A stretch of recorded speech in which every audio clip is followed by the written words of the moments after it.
question regarding the separation of religion and government, and how it seems that many of our politicians seem to use their religious belief systems and as reasons and justification for making laws and policies. And I was wondering what your thoughts were in terms of requiring politicians to leave their religious beliefs at the door, or requiring, them to support making laws and policies with support of facts and that kind of thing. That's more on the secular side. Oh, I wish. And wanted to know what you. Yeah, I know. Wouldn't it be nice if people could just set aside their religious views and govern in a sexual in a sexual? I'm okay with that. In a sexual and a secular manner. In a secular manner, yeah, I think it would be great if people could do that. It's tough though, especially religious beliefs. They're very tied to who we are. We would find ourselves in a much different worldview if we didn't think Jesus was real or something like that. Especially when you're raised in that community and you have you're representing a population who believes in that largely. It's probably in your best interest to kind of mention that every once in a while and assure the people that you represent that you also believe what they believe. But it's problematic, and I think Christians in particular, I think, are going to find more and more issues with this as their religion loses ground and secularism and other religions gain ground. They're going to start realizing, oh my gosh, like, okay, this Hindu priest wants to make a chant before the opening of this government meeting, or the Satanic Temple is looking at putting a statue next to the Ten Commandments. Maybe I need to rethink this whole putting religion first type of thing, because it's starting to bite us in the ass a little bit.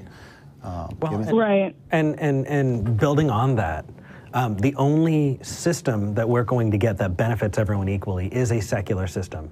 Because when you're looking at a completely non-religious system, you're treating everyone fairly. If you're trying to make special permissions for your club, for your group, well, no shit, it's not going to be fair. I mean, that's part of it. That's in the definition. So if you're making a secular world, you're creating a world that we can all exist in together. You can still believe whatever bonkers shit you want, but at least nobody's going to be trying to legislate it at you. It's the only one that we have that'll get us there. It's a real problem, and it's really frustrating. Do you run into that a lot, though, in Seattle? I would imagine in your area it's probably not as big as a deal, but I might be mistaken. No, but I'm watching what's going on around the country, and with the person who occupies the White House right now, it's just, it's scary. Wondering what laws and policies could be enacted for, on any kind of whim to satisfy, not the very religious base and that kind of thing. So no, it's not. I haven't seen anything locally yet, but again, like you said, it doesn't seem to be. It seems like many local politicians in other parts of the country, they make these laws to say, we want to make a voucher system for parents to be able to send their kids to private Christian schools. And then when they find out that some of that money is going to a private Muslim school, they get all upset. And it just seems that they didn't think things through. And then, so well, it's not an issue here that I've found. Well, you're lucky, but you're right. It is somewhat of a problem. Well, it's a major problem across the United States. Welcome to Texas. It's a challenge. It's one of the reasons why I think shows like this are important. We're normalizing non-belief. Yep. You're looking at two guys who don't believe this stuff, and we're trying to tell you that it's okay to say, I don't believe, and I don't like government I don't like religion with my government. And being more vocal about being a non-believer, about being an atheist, when it comes time to vote, or there's some sort of protest or something near your house, like try to participate in that. Yeah. When you meet your neighbors and they ask you what church you go to, if you're comfortable saying so, identify as an atheist. Our politicians and our neighbors need to understand that we're here. And we are interested in laws and where the country is going. So we need to be more vocal. And we just want a fair, we just want a fair shake, Yeah. I mean, it's not like we're asking for special treatment. What we're asking for is for everyone to be treated fairly. Definitely. And that's the only way to get there. I know in the Constitution there's a not The like establishment clause? There's no religious clause, right? Would that be if you required politicians to leave the religious beliefs at the door? Do you think that would apply? I mean, I know you guys aren't constitutional scholars or anything like that, but I was just wondering if you guys thought that requiring that laws and policies be enforced based on secular would that? I think we're going to need to get a lot further along as a country. I think it would be tough to enforce as well. Yeah, because right now there are people who look at atheists and we don't believe anything, and people will look at us and go, "Those are Satanists. They worship the devil and eat babies," and it's wild. And so if you were to say, "Oh, we're going to ask whether or not someone is going to be even-handed when it comes to enacting laws and making sure that it doesn't give one religion a leg up over another." As soon as you say secular, I don't know about, were you a churchgoer back in the day? I was. Were you? Back in the day, but I hated going. I would pretend to be sick so I couldn't go when I was a kid.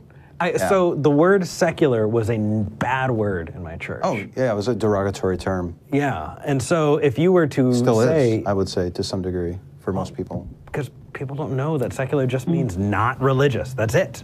That is it. They tend to, it tends to get wrapped up with godless and immoral when you hear secular. Okay, well, that might be us.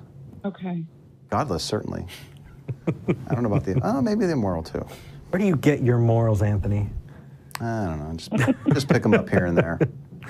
Marissa, thank you for calling. I'll let you guys go and talk to some other theists. So thank you so much for what you do. Yeah, thanks for the call. Take care. All right, bye-bye. Bye now. Even as just a reminder every once in a while to come up and to say, hey, these talks matter. What we're doing in this world is trying to put a face on what secular means and what an atheist is, and being able to be that person, right? You are that person for so many people, and I know I've been for so many people. Oh, I know an atheist. Sure. He's a pretty cool guy. Yeah. I know that that's not an evil person, because every time you do it, you're humanizing it. Yeah. Right? And so that's why it's so important. And I think it starts local too. If you can explain to your neighbors, my neighbors literally asked me what church I go to after they moved in. Oh, yeah. And I said, I'm atheist. And they didn't know what that word meant. They thought it meant something like Scientology. They literally didn't know. But I explained to them what the word meant, and then they invited me to church, and I said, well, I might be interested in going at some point. Would you be interested in watching some videos? Mm-hmm. But anyways, they got to know us. They ended up asking my kids to babysit for their kids and watch their dog when they went on vacation, and we ended up modifying the path between our two houses because we became very close friends. And now they understand what an atheist is. Like, maybe we're not the best representation of it, but we don't beat our dog. We keep our yard nice and clean. We're reliable, and we can help them if they get locked out of their house and that type of thing. So, that is so freaking cool. Try to normalize it if you can. Yeah. There's nothing scary about saying that you don't believe. No. You're just being honest. And it doesn't say anything else about you other than that. It has nothing to do with the way you look at the world. It has nothing to do with your politics. It has nothing to do with, really, honestly, there are plenty of atheists who believe a bunch of wonky crap. And for fans of Talk Heathen, I absolutely hate the homeopathy and the crystal healing and the chakras and all of that other bullshit. And so... That's true. Like, being secular and atheist does not mean skeptical. And skeptical is a very important thing. And it is here. And we want to push that. We want to push that. That's two different ways of doing it, right? I'm an asshole. He's a really good guy. But we're both trying to do the same thing. So maybe it can work.